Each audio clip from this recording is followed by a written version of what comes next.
Sumainyo ang Panginoon.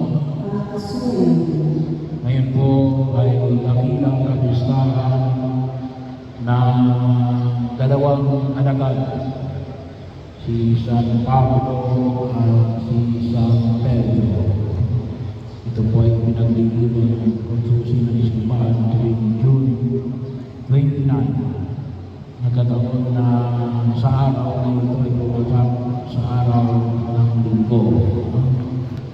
Sa pagninilay natin ngayon ay siguro may tatanong nyo bakit mayroong kapistahan na magkasama sila San Pablo at San Pedro, bagaman may sarili na silang kapistahan ay pinagliliwang natin. Si San Pedro, luglugan ni San Pedro, at ni San Pablo ang kanyang pagbabalik doon sa Diyos. Bahagi yun. Pero ninais ang simbahan na sa araw na ito ipagdiwang ang magkasabay nilang kapistahan. Una, bahagi lang sa ipakita natin na ang paggalaw ng simbahan ay ang paggalaw katulad ng larangan ng tinahak ng dalawang apostol na ito. Si San Pedro na kasama sa 12 alagad, si San Pablo po hindi mo kasama ito sa tinatawag natin 12 alagad. Si San Pedro ay ang pinuno ng 12 alagad. Bahagi mo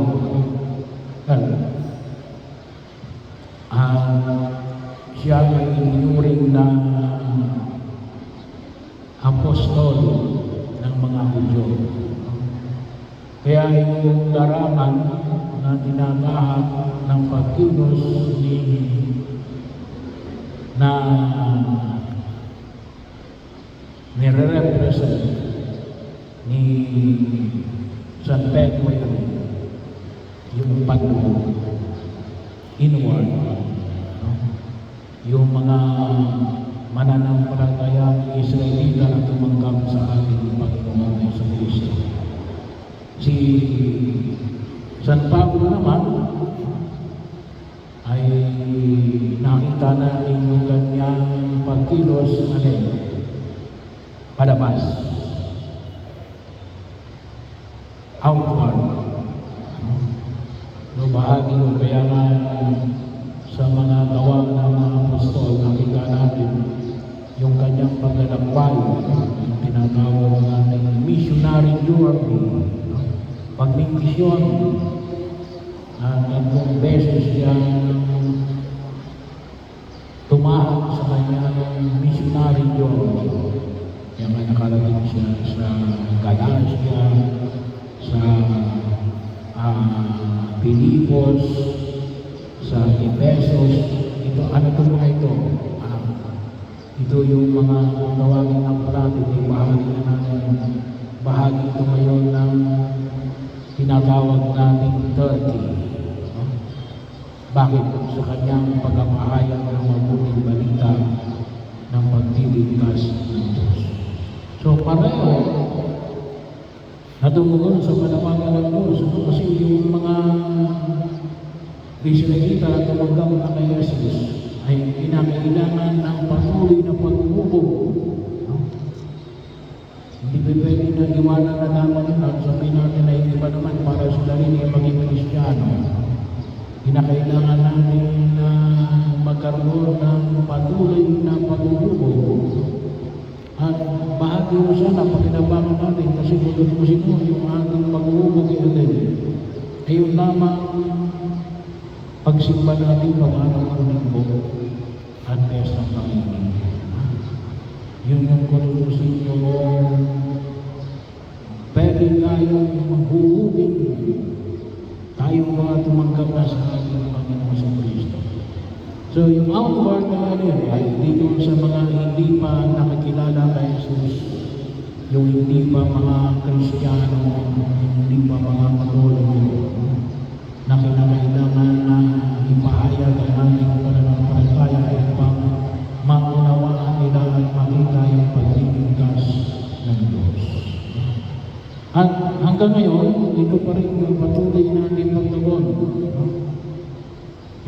patuloy na pangalaga sa mga mananampalataya at ang pagmimisyon na kinakailangan natin palaganap ang mabuting balita ng pagliligtas ng Diyos. So, pangalawa, bahagi rin ng pagkilos na maunawaan natin na gawa at sa gitna ng pagkakaibang pamamaraan na ito ng dalawang apostol na ito ay makita natin yung alin na katulad na ipinamanin kay San Pedro nung tinanong niya sa mga dagat, sino ako para sa inyo? Anong sabi ni Pedro? Kayo po ang Kristo, ang anak ng Diyos na buhay. Anong sabi ni Jesus? Hindi nanggaling sa iyo yan. Yan ay galing sa Diyos Ama na nagpahayag sa iyo. Kaya makita natin, napakalagang mapakinggan natin yung tinatawag natin ngayon, conversation with the Spirit, ang pakikipag-ugnayan sa Espiritu ng Diyos. At ang Espiritu ng Diyos ay pwede magpahayag. Ito po'y kitang-kita.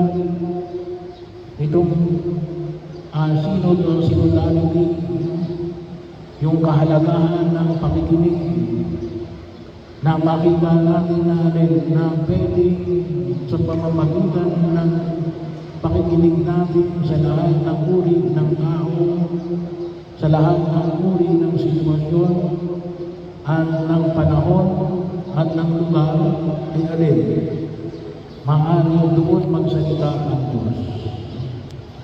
Kaya nga, yun yung makita ka, hindi lamang yung pakikinig, yung level ng pakikinig, hindi lamang hindi ako magsasalita para mapakinggan ko yung nagsasalita. Out of respect. Ito yan a moral act. Ibig sabihin, na kinikilala mo na ang nagsasalita na ito, anuman ang kanyang kalagayuan sa buhay, ay maaaring gamitin ng Diyos para ipahayag ang kanyang mensahe. Pero hindi naman sa lahat ng pagkakataon, doon ginagamit ang Diyos. Pero anong malay natin, baka yun ang gamitin ng Diyos? Kapag hindi tayo napakinig, sayang mo. Hindi natin napakinggan yung tunay na kagustuhan ng Diyos. Kaya, bahagi yun, sino yung pinakikinggan natin?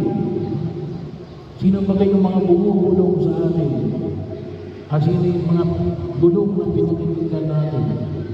Yung bang sarili lang natin? O di kaya yung sa kapwa-tao natin? O baka naman sa demonyo o sa Diyos?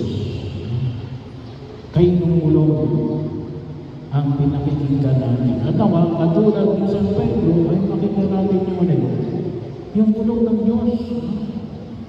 Kaya ito rin po ang sistema na pinangahawakan ng simbahan mula pa ng una. Na nakita natin sa mga synod, sa mga councils, ng pagkilos ng simbahan na kung saan ay makinig tayo. Kaya katulad na ng halimbawa ng yung usapin ng pagtutulig o yung pagkain ng dugo. Yan ay ilan lamang sa mga usapin na makita natin na ay pinag-usapan ng maigi, pinagnilayan at pinaglibatian. Pinaglibatian niya ni San Pedro at San Pablo. So, bahagi yun. Kaya, sa hanggang ngayon, yun ang pinangahawakan natin. Sa doon natin nakikita yung bulong ng Diyos. At may mga hamon na hinahanap tayo sa kasalukuyang panahon na kinakailangan din matugunan natin. At sana makita natin ang ano ba yung sinasabi ng simbahan dito. Katulad halimbawa ng usapin ng AI, Artificial Intelligence. No? Bahagi yun. Ito baga ay makatutulong sa atin na tayo ay yumabong sa kalooban na umunlad ang ating buhay. O ito baga ay makatutulong sa atin para lalo tayong maghirap o lalo tayong yumaman o baka lalo lumawak ang pagitan ng mayaman at mahirap. Ito baga ay bahagi yun. Ngayon, ginagamit na kayo sa mga drones. So, at yun kinakailangan pagpinigilay. At sana, makita natin natin, katulad nito sa Pedro at sa Pablo, ay nakikinig tayo sa bulong ng Diyos. Pangatlo, panyaya rin ngayong araw na ito sa dakilang pamistahan ni San Pedro at ni San Pablo, sumulat ito ang aming obispo na ipaalala sa mananampalataya na lahat po ng ating kolekta ngayon ay dadalhin sa Roma. So, yung lahat ng kolekta, first and second collection, para ipapadala natin sa diocese, ang diocese ipapadala sa CBCB, at ang CBCB ipapadala sa Roma. Para saan? Para sa lahat ng charitable works ng Santo Papa. Lego. So para magkaroon ng kaganapan, yung mga pinag-usapan natin, mula doon sa pagkilos na pangalagaan ng mga mananampalatayang tumanggap na kay Jesus, at para may pahayag sa mga taong hindi pa nakakilala kay Kristo, ay kinakailangan natin ng pagkasukinan dyan kung tawagin naman namin. Kaya bahagi yun. Kaya, at sa inyo, maging bahagi na inyong pagkilos natin na yung inyong kolekta ngayon ay para sa gawain na iginakda ng Santo Papa na sa tingin niya ay doon nais na bigyan ng direksyon ang mga pagkilos upang higit na makilala ang pagliligtas ng Diyos sa ating mga mananampalataya at sa mga hindi pa nakakakilala kay Kristo. Kaya po, makita natin, kinakailangan natin tulungan sa pamagitan ng ating mga iaalay sa araw na ito, na yan ay para sa gawain at kaganapan na ipinamanig ni Jesus kay San Pedro at kay San Pablo.